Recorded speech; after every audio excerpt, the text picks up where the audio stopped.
niciodată m-am întărit. Sufletul și viața mea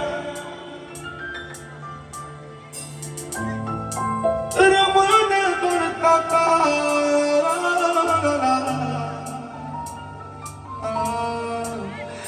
Tata,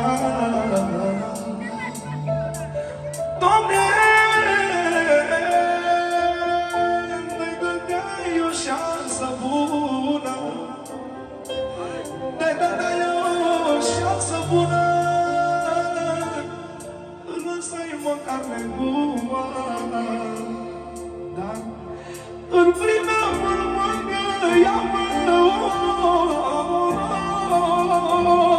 ne bucuram că n-aveam, ne bucuram că n-aveam, de la anii 10 milioane. Doamne,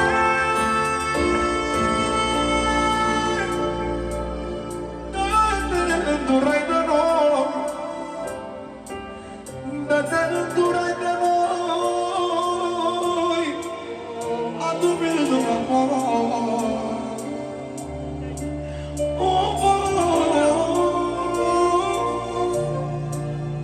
A lăsat chia și casa și și-a părăsit nevasta,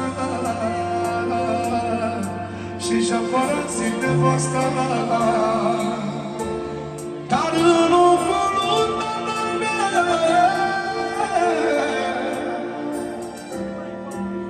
Doamne, că l-am rămas eu, mi-a lăsat chia și casa, copiii mei și nevasta, să fie la ei mereu,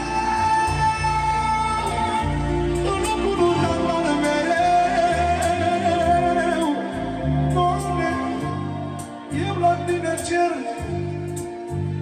plângându-mă și eu spier. Doamne, și m-aș bucura îndunați, vreau să-i fac pe cer cu mâna, vreau să-i fac pe cer cu mâna.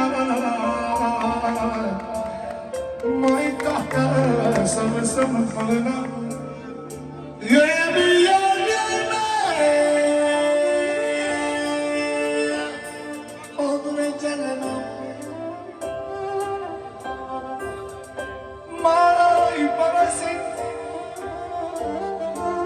dar totul, tată, m-ai întărit.